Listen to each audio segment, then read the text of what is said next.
Salut. On va parler un tout petit peu.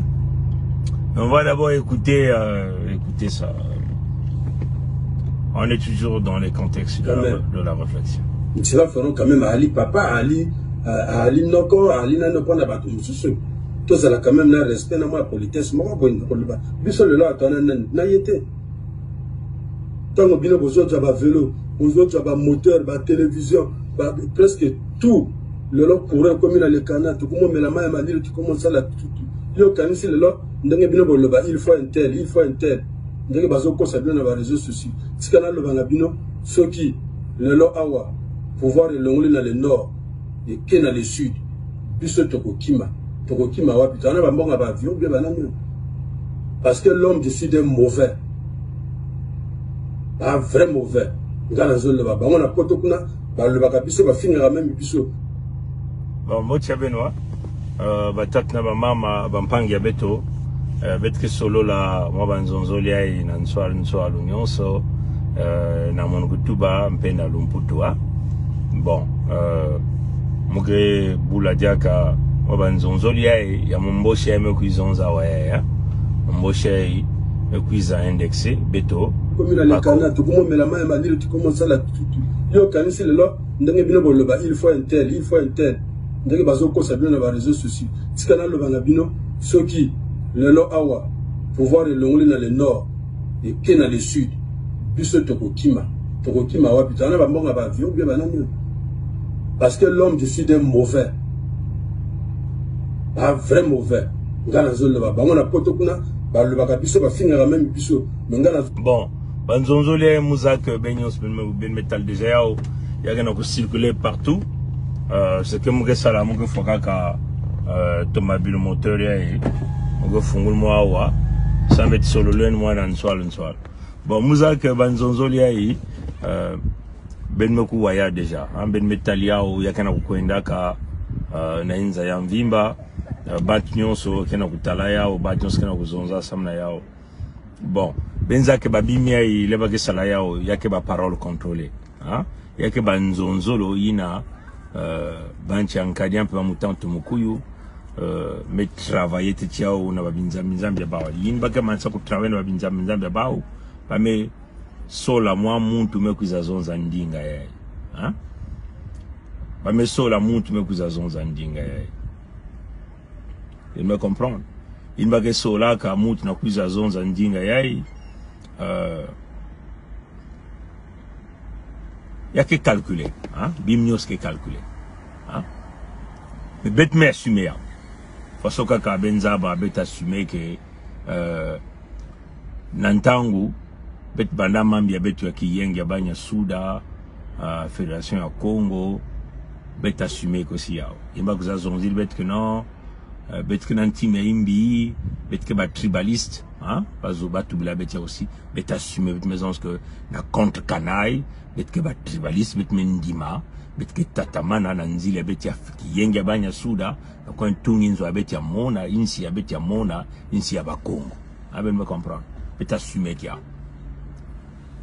ben me comprendre mambia yake wap mutim yake net satana me kwa na siketa Tanzambi elle me connaît dans Tatanzambi. Oh, Tatanzambi, il y a mucha imbi. Elle me comprend. Si Tatanzambi, vutulian mvutu, na kutubilian que oh, mucha imbi ninge. Satan ke vutuka. Yan ke kula na lulendo, samuti Tatanzambi me bieka yandi, na kutatamana kusala imbi, na kutatamana na imbi ya yandi. E ina Satan ke baka lusakumunu yina. Ina tatanzambe kupesa yani samuti yanke muntu ya imbi yanke kutatamana imbi yanke kula yanke tatamana kusala imbi na imbi ben me comprendre benyus benzama kedika hein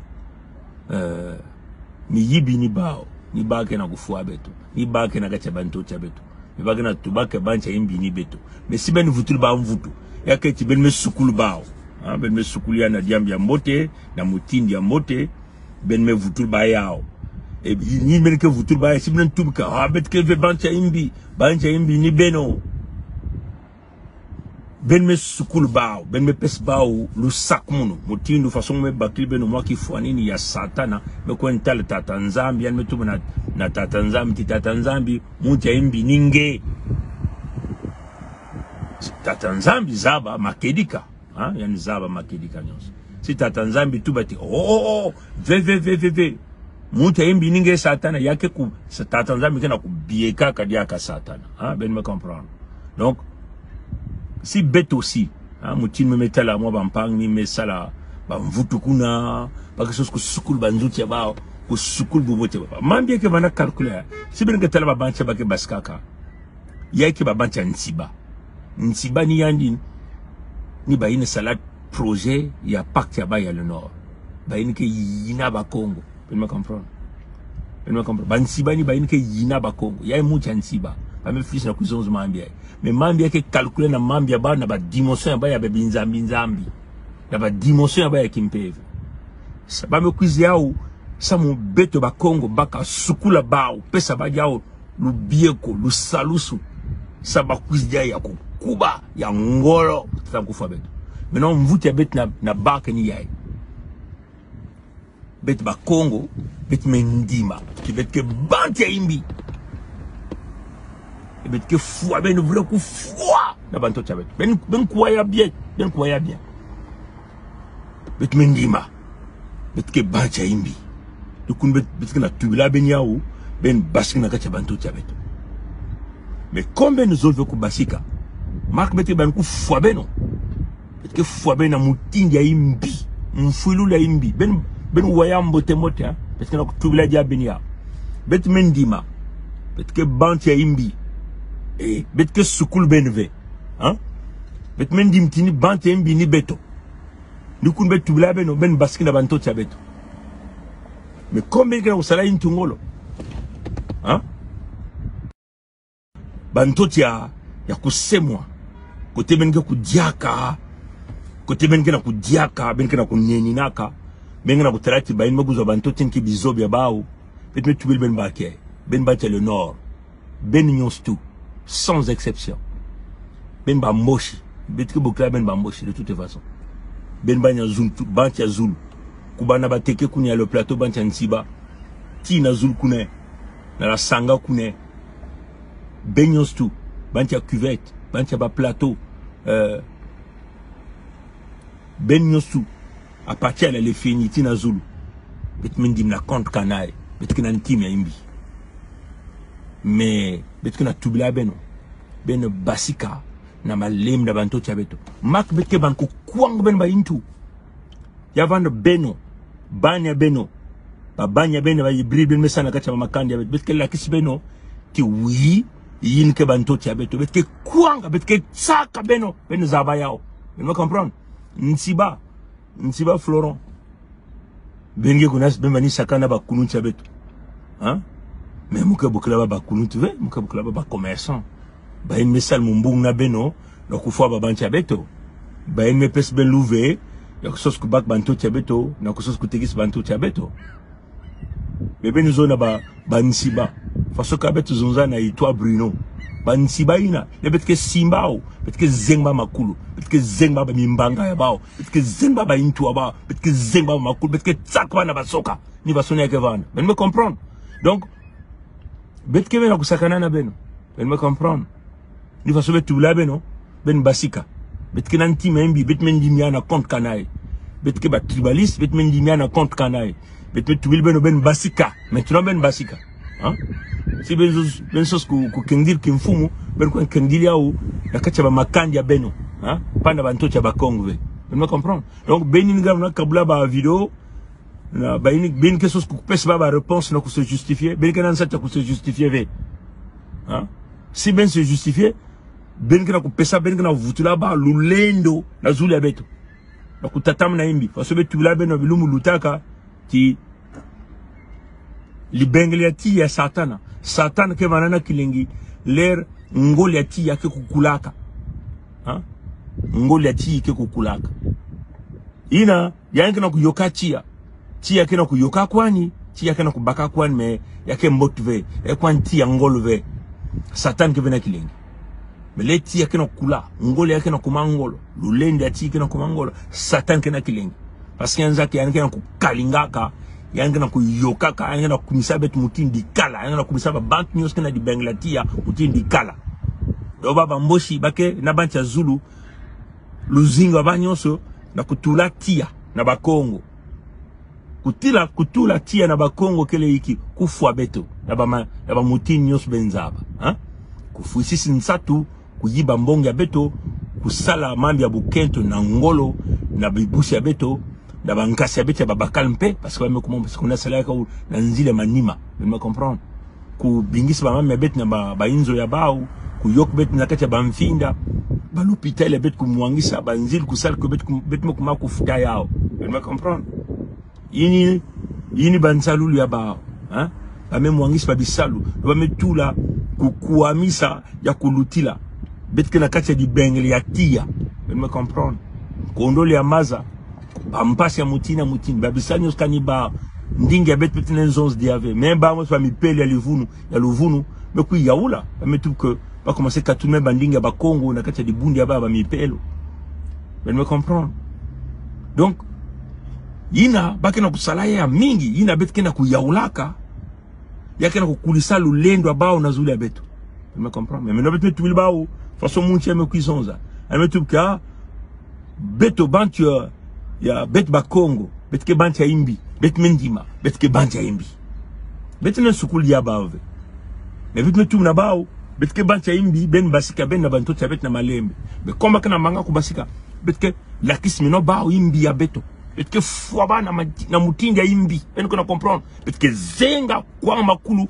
ba kencha ba betke zenga nzucha ba kento betke pasu ba mudia ya bao vumi ya ba betke pasula na ku nyonso ke vanya ko filmer inza ya mvim ke tala mutindu ba kongo kena la saka bancha Zulu bakele bancha imbi mais quand c'est bakele na kata banto taba yakeni mutindi na me comprendre donc mvucha beto na ban kenina mark mutin betke fwaba betke fwaba banya ba betke lan ba banya ba kencha ba ba ngwankaze ba bibobi ba na tia betke tsaka ba Kongo beno bakula yaike mambe nene faso ba nsiba ba sala inba vani tobola ba samba de ba meso na ba vani tobola ngena comprendre ni ba nsiba mais yaike ba mambe ngolo ben ke tala ba mam nyoso kana dimension ya fieti banche ba ke baska kidive il va que désigner baba tchabao il va que sola baba tchapa na kuizonza bime ke bana ja calculer na kimpipa kam samti beno mingi na beno benike na nkondolo ya kutala bakul ba mambu yai et me comprendre ya ba mamba sala ni kun betina na tubla bao betina sukul ve bao na kuzangmis bao na kuzangmisa lulendi ya bao ya imbi na kati ya beto ben me comprendre donc ça c'est très important. Voilà pourquoi mon gars quand on soit dans l'umputu mais avant mon code dans l'umputu mon gars tangé beno déjà mon message est tatazinga metsonika mon va mettre Kaboul déjà ya kuna tatazinga va mettre sonika ya moi na sosaka knia ou ya fungu bien ina tatazinga va maison là elle met tout bien dans l'umputu c'est comme tatazinga l'a dit peuple de la Fédération Congo, il faut assumer le mal que les Mboshi vous attribuent. Nous devons assumer ce mal. Il me dit qu'on a qui m'a ravé, bête qu'élevé, bah qu'on a profité qu'on a eu. Vous me comprendre? Il y a qu'une façon. Vous avez certainement entendu un autre envoyé de Sassou dire, entre autres sur les réseaux sociaux, je cite, l'homme du Sud est mauvais. C'est ce que nous venons de jouer ici. Moi, je vous dis qu'il faut maintenant assumer la méchanceté que les Mboshi, les hommes du Nord, vous attribuent afin de faire grandir en vous la saine colère. Comprenez bien les mots. La saine colère qui vous permettra de combattre et de vaincre ces envahisseurs des terres Congo. En effet, refusez le mal que les débrasistes vous prêtent à tort. Comprenez? C'est faire un retour à l'envoyeur qui leur permettra de découper spirituellement leurs forces pour vous attaquer une fois de plus. En d'autres termes, hein, c'est comme je vous ai dit, en d'autres termes, si le diable traite Dieu de méchant et que Dieu refuse cette méchanceté pour la renvoyer au diable, ce diable deviendra encore plus méchant et redoutable grâce à Dieu. Hein? Donc,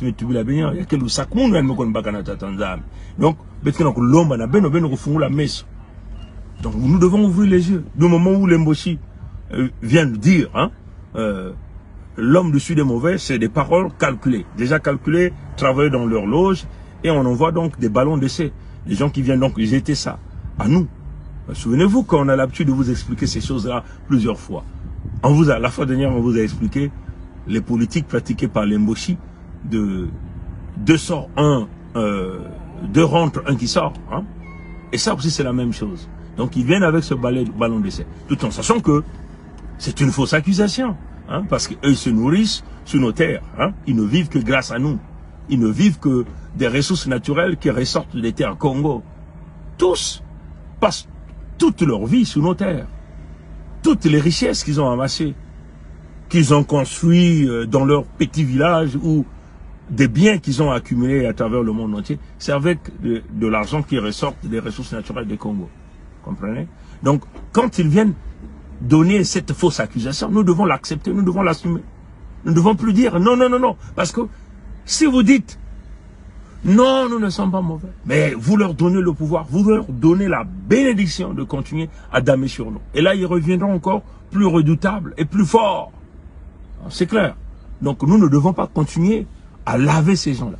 S'ils disent nous sommes mauvais, on accepte, nous sommes mauvais, et nous leur demandons de sortir pacifiquement des terres Congo. Maintenant, comme ils ne veulent pas sortir, nous allons donc organiser la colère saine. Hein? Ça, c'est une colère saine que nous allons organiser pour bien achever hein, ces agresseurs, ces pilleurs, ces tueurs, ces destructeurs. Vous voyez, ces étrangers qui ont envahi en réalité nos terres et qui sont là pour détruire. Ils sont là comme des prédateurs. C'est des prédateurs, ces gens-là.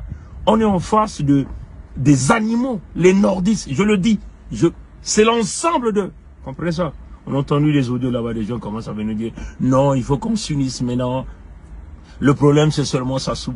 Mais quand Sassou tue, les autres nordistes sont dans le silence absolu. Hein? C'est clair.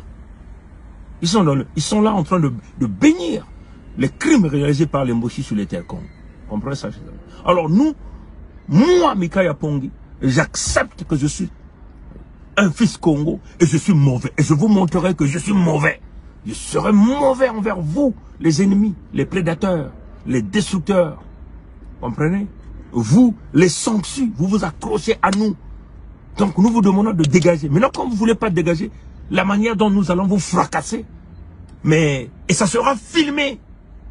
On va vous montrer la cruauté des Congos, puisque vous ne voulez pas sortir. Comprenez ça, chers amis? Donc, par rapport à votre fausse accusation, nous allons donc le retourner sur vous. Et ça sera une colère saine, bénie par Dieu. Comme on l'a déjà dit, quand le diable va donc voir Dieu, s'il dit à Dieu, le méchant c'est toi. Et si Dieu répond à Satan, le diable, que non, non, non, non, non, le méchant c'est pas moi, c'est toi, Satan va repartir très content. Pourquoi? Parce qu'il aurait reçu la bénédiction de la part de Dieu. Comprenez ça, non? Il a reçu donc cette bénédiction qui va donc agrandir son pouvoir, sa puissance de frappe, sa puissance de méchanceté. Parce que Dieu aurait donc béni le diable à persister avec le mal. Et c'est comme eux, ils viennent avec un ballon d'essai. Tout en sachant que c'est une fausseté. Tout ce qu'ils ont, c'est sur nos terres. Quand vous leur demandez de sortir, ils viennent maintenant avec le Congo est indivisible. On n'a plus besoin de ça. Et voilà pourquoi nous avons compris le problème. On a dit, avec ces gens, c'est une question de guerre, c'est clair. On va les buter d'une drôle de manière sur nos terres pour leur montrer que nous sommes des mauvais. À bon entendeur, salut. La lutte continue. Les Congos gagnent toujours. Je fais le même message tout à l'heure sur YouTube. Donc, allez-y vous connecter sur YouTube. Merci. Allez, au revoir.